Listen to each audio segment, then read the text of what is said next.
I am Olivia Harrington, the youngest daughter of Richard and Eleanor Harrington, two powerhouses in New York's financial world. My family owns Harrington & Co., a multi-million-dollar investment empire with a portfolio spanning real estate, stocks, and venture capital. To the public, my parents were not only financial masterminds but also highly influential figures, frequently gracing the covers of prestigious business magazines. My sister, Victoria Harrington, is the pride of our family. From a young age, she excelled in every field our parents expected of her.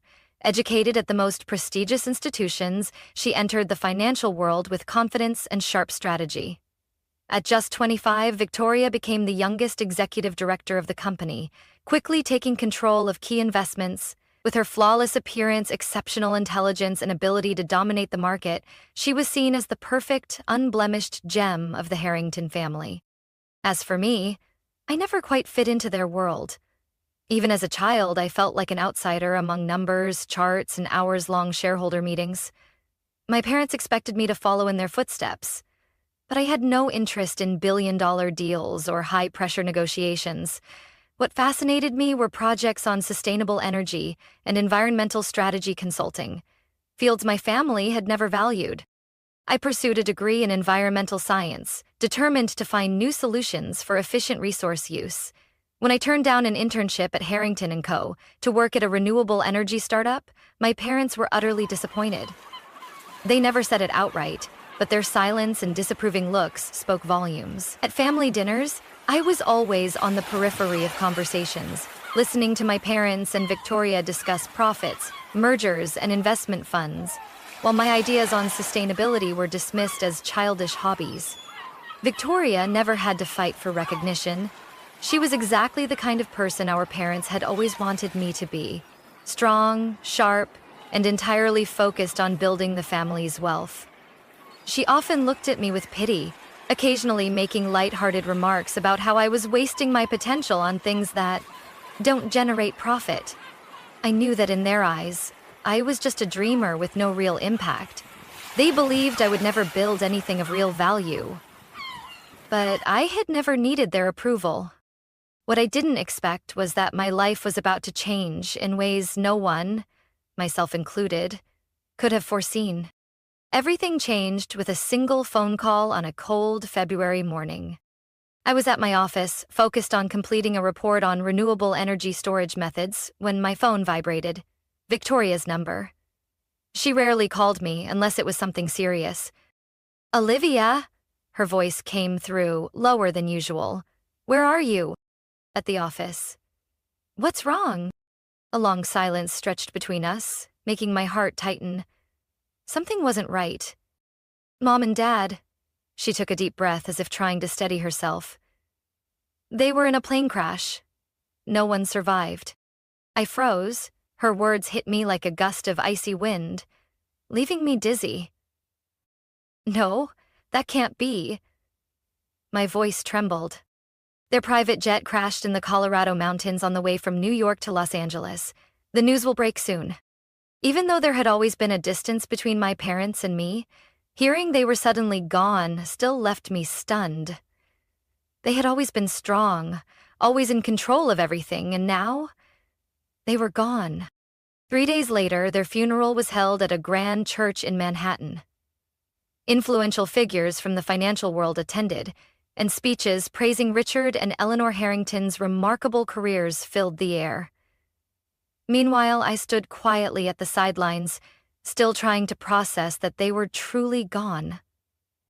But before the grief had even settled, an even harsher truth awaited me. 2 weeks after the funeral, I was summoned to the family lawyer's office, the official reading of the will. The office was located in a skyscraper in the heart of Manhattan. When I entered, Victoria was already seated in a leather chair, composed, her gaze filled with confidence. Opposite us sat Albert Sterling, the family's longtime attorney, a man who had witnessed countless deals and negotiations within the Harrington empire. Clearing his throat, he opened a thick file in front of him. "First and foremost, let me express my deepest condolences to both of you," he said in a measured tone, before getting straight to the point. "According to the official will of Mr. and Mrs. Harrington, He glanced over his reading glasses. The entirety of Harrington & Co.'s shares, the real estate properties in New York, Miami, and London, along with all investments and liquid assets, will be transferred to Miss Victoria Harrington. Even though I had anticipated this outcome, hearing those words still felt like a punch to the chest.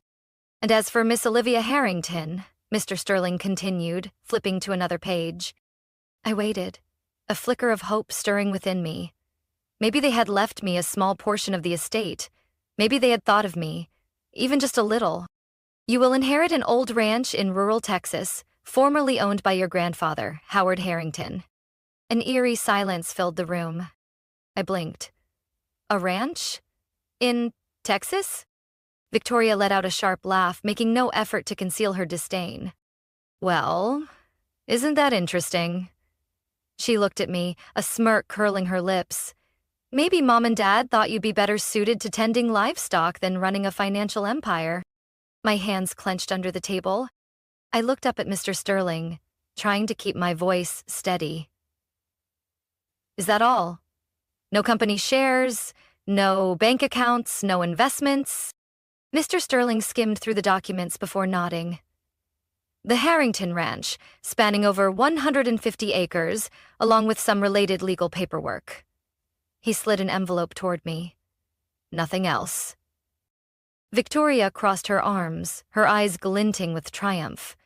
Well, there you have it, Olivia. If you want to live like a real farmer, be my guest. But if you ever need financial assistance, I'd be happy to help.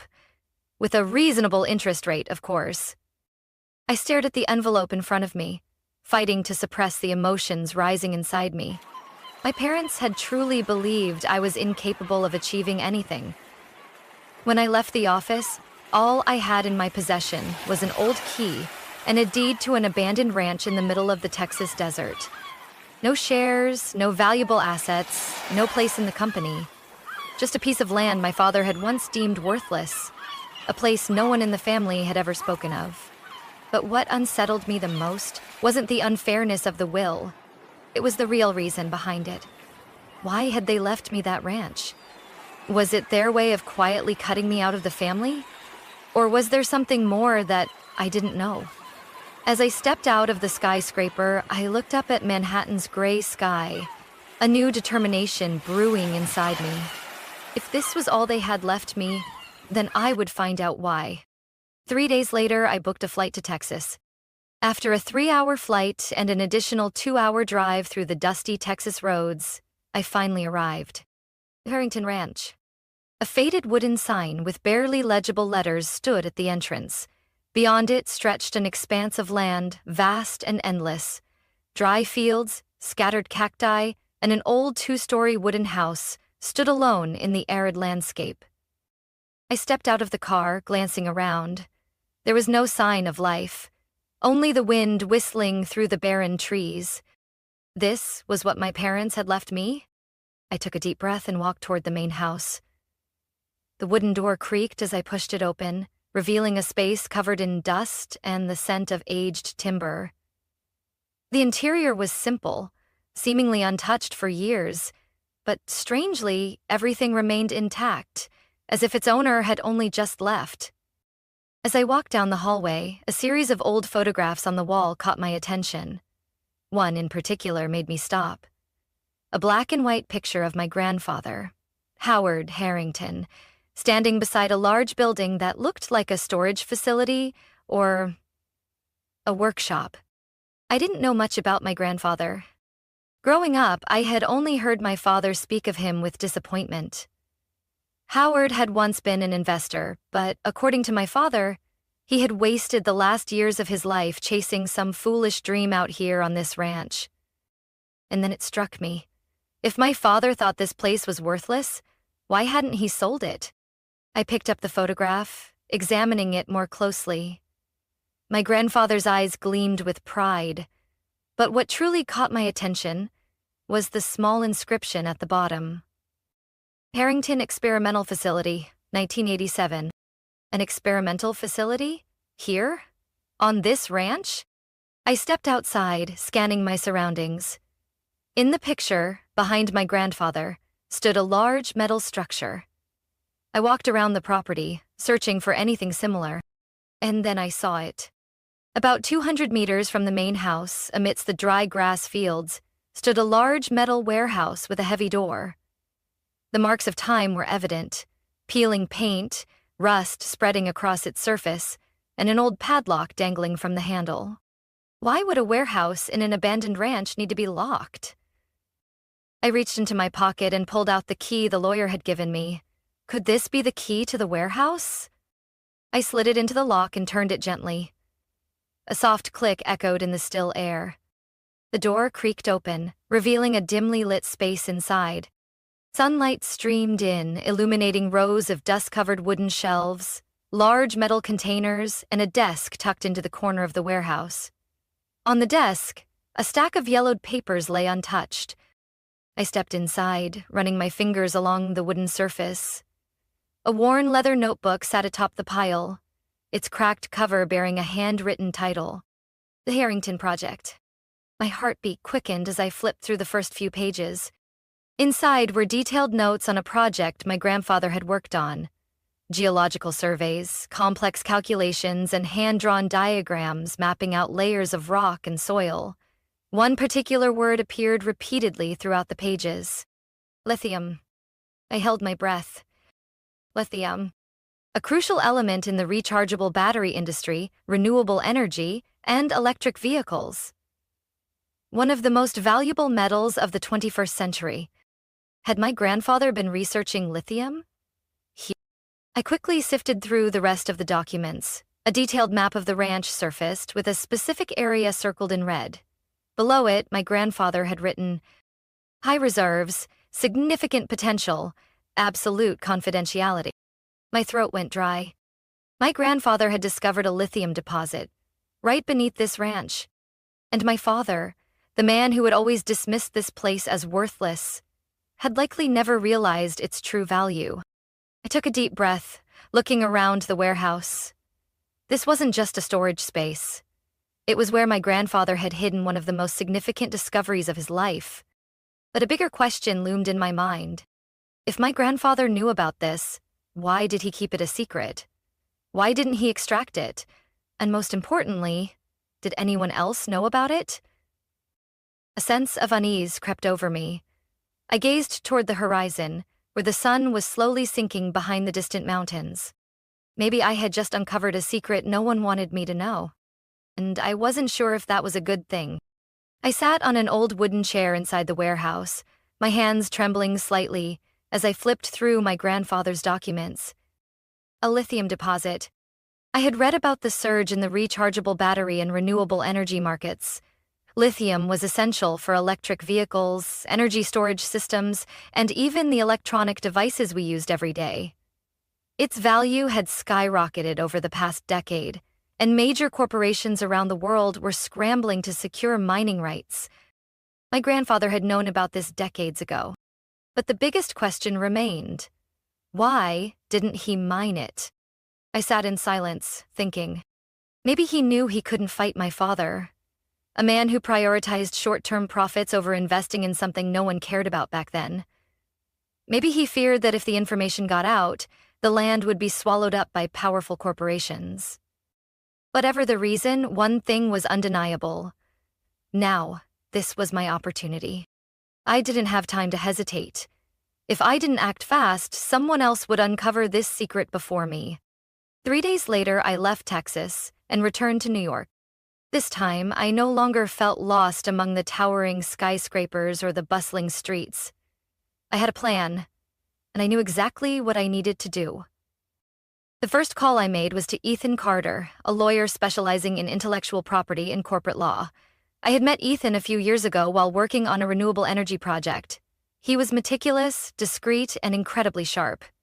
Exactly the kind of person I needed in this situation. When I explained what I had found, Ethan didn't bother to hide his astonishment. Olivia, if what you're saying is true, then this could be one of the largest lithium deposits in the U.S. I nodded. And I need to protect it before anyone else finds out. Ethan agreed immediately. He suggested establishing a new company, completely detached from the Harrington name, to hold the patents and extraction rights. Then he got to work filing intellectual property claims related to my grandfather's extraction method, ensuring that no one could use the technology without my permission. The second call was to Rachel Monroe, a geologist I had worked with on a renewable resource study. If anyone could accurately assess the lithium reserves beneath my ranch, it was Rachel.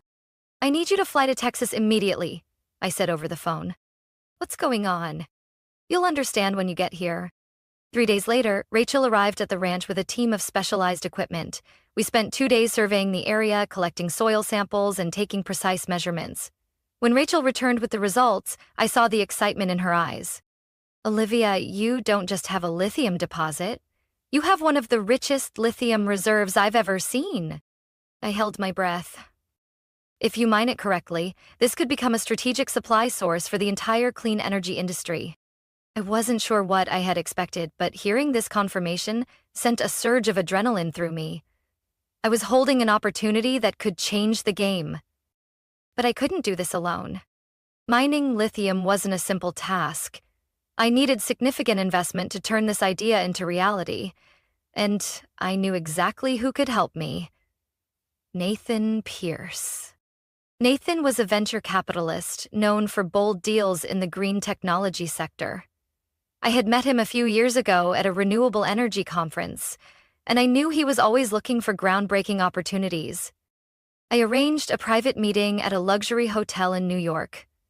As I laid out what I had discovered, Nathan leaned back in his chair, silent for a long moment. "Olivia, if these numbers are accurate, you're sitting on a multi-billion-dollar asset." I nodded. "But the real question is, what do you plan to do with it?" I took a deep breath, holding his gaze. "I don't want to sell it to a major corporation just so they can drain it dry and destroy the environment," I said. "I want to do it the right way. I want to develop the sustainable extraction technology my grandfather was researching. And I need funding to get started." Nathan studied me for a moment before a slow smile spread across his face. "All right, Olivia. I'll invest $150 million, but I want you to guarantee that you maintain full control.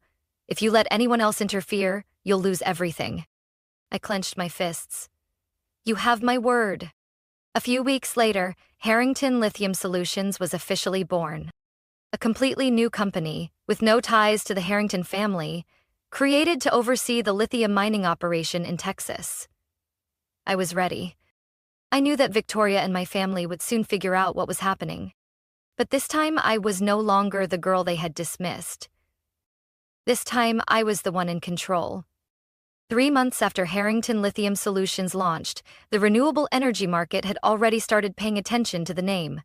The first contracts were signed with leading technology companies in the rechargeable battery and electric vehicle sectors.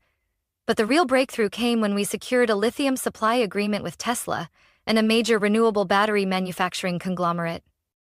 In just 6 months, the company's valuations skyrocketed to over $1.2 billion. The media called us the game changer in clean energy. Financial news outlets began reporting on an unknown company that had suddenly become a critical player in the global lithium supply chain. But the most significant part? No one knew who was really behind it. From the very beginning, I had meticulously hidden my identity. Harrington Lithium Solutions didn't carry the Harrington name. It was registered under a shell corporation, keeping it far from any association with my family. But secrets can't stay hidden forever. One morning, as I sat in my office reviewing the latest geological report, my phone rang. Victoria Harrington. I stared at the name on the screen, fully aware that the storm I had been preparing for was finally here. Taking a deep breath, I answered, "Olivia," her voice came through, slow and deliberate. "I need to confirm something." I smiled, keeping my tone calm. "What is it?" "Harrington Lithium Solutions. Is that your company?" I raised an eyebrow, feigning surprise. "Why would you think that?" Victoria let out a quiet scoff. I asked around. This company appeared out of nowhere, yet it has massive funding and controls one of the richest lithium reserves in the US. And more importantly, it's operating on land that belongs to you. I didn't respond. Did you go behind all of our backs? Her voice carried suspicion. Did you find something that Mom and Dad never knew about? I remained steady. And if I did? Victoria was silent for a long moment before exhaling a soft laugh. You're smarter than I thought, Olivia. I could picture her sitting somewhere in the Harrington & Co. headquarters, fingers laced together, trying to keep her composure while internally seething. I want to meet, Victoria said. We should discuss a partnership. I chuckled. Are you sure this is a partnership offer or just a way for you to take control? Don't be naive, Olivia. Her voice sharpened. I have resources, connections, influence. If you let me in, Harrington Lithium Solutions could become an empire. If not, I tilted my head. If not, what? I will find a way to take back what belongs to this family. I had always known Victoria wouldn't back down easily. Just 1 week after that phone call, Harrington & Co. officially filed a lawsuit against me. The claim? The Harrington family declared that all assets belonging to my grandfather were part of the family estate and should be under the control of the corporation. What did they want? Me. They wanted me to hand over the lithium mining rights to Harrington & Co. and merge my company into their conglomerate. I laughed when I read the lawsuit. Did they really think I would give up so easily? I had anticipated this from the very beginning. When I founded the company, I had Ethan Carter, my intellectual property attorney, construct an airtight legal structure. Every land ownership record was fully legalized under my name. All lithium extraction patents were registered under an anonymous trust. Harrington Lithium Solutions had zero legal ties to the Harrington family. When my legal team responded to Harrington & Co., they had absolutely no legal grounds to win the case. Victoria and the board had moved too late, and I knew it was driving them insane. After 4 weeks of intense legal battles, the court ultimately dismissed my family's lawsuit. I had won. Harrington Lithium Solutions remained entirely mine. But I knew this was only the beginning.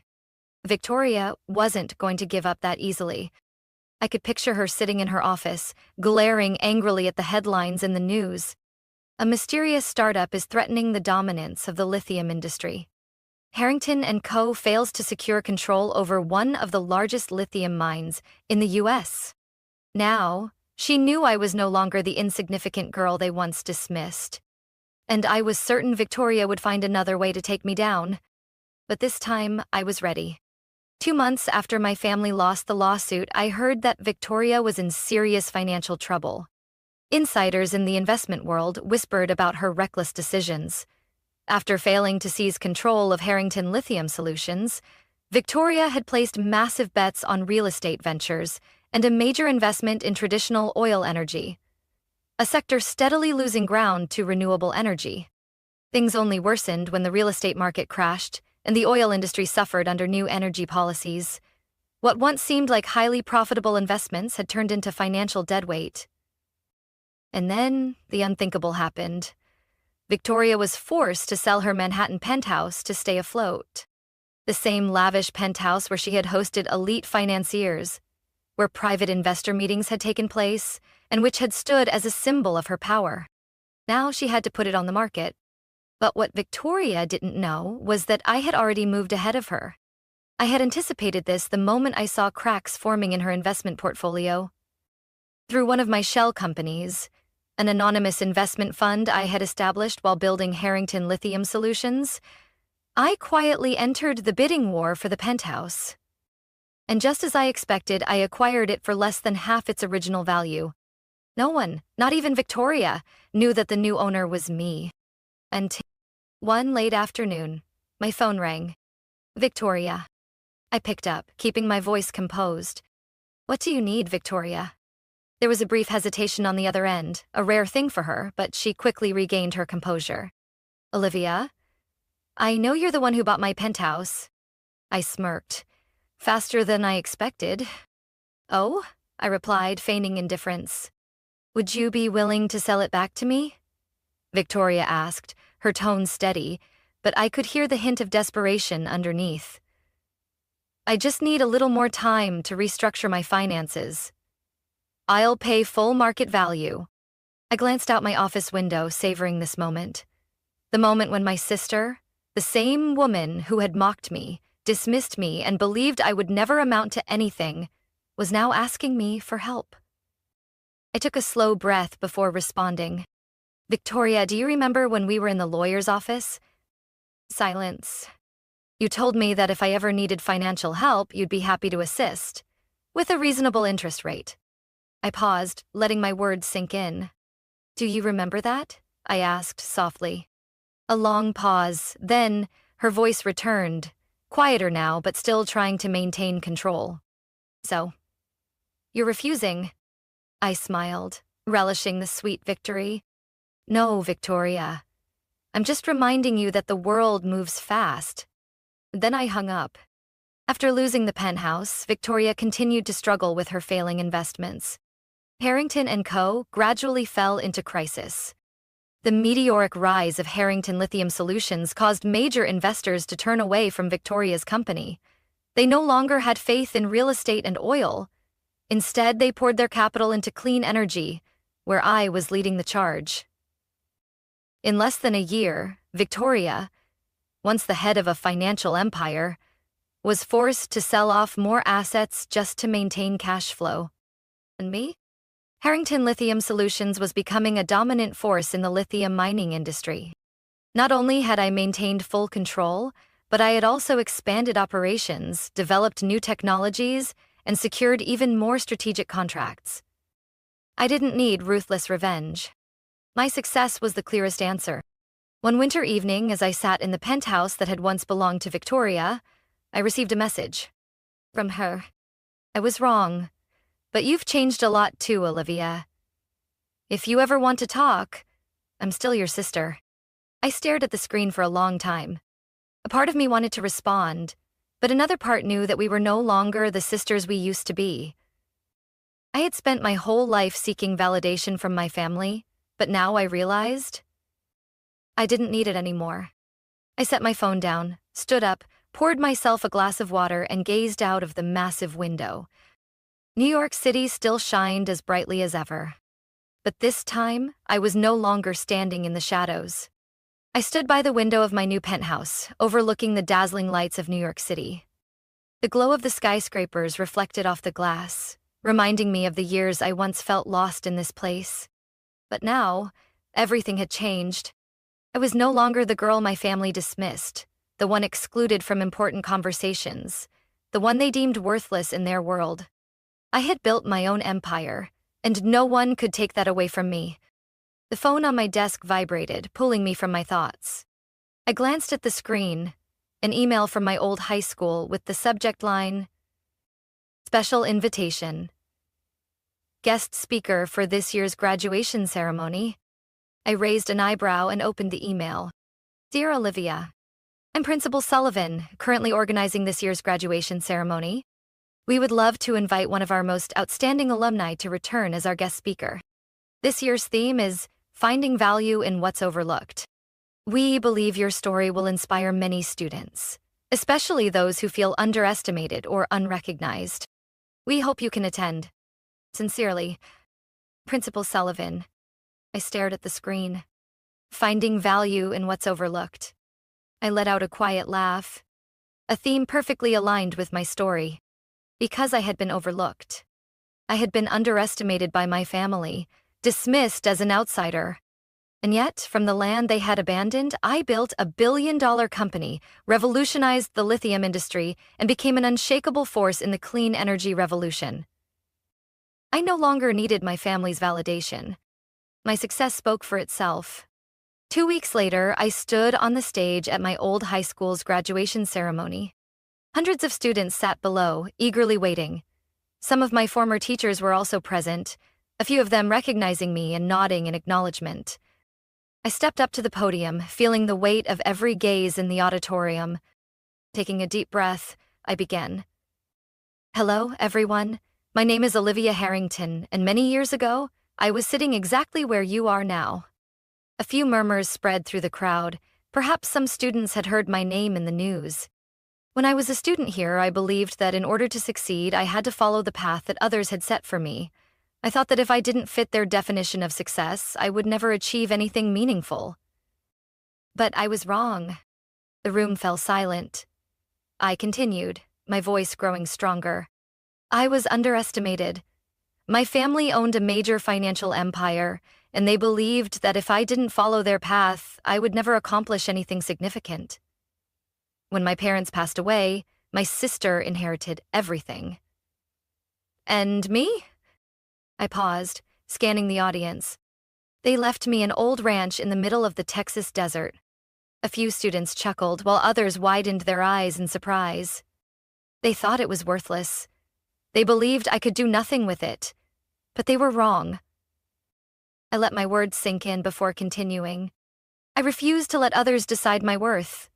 Instead of complaining, I chose to look deeper into what I had been given.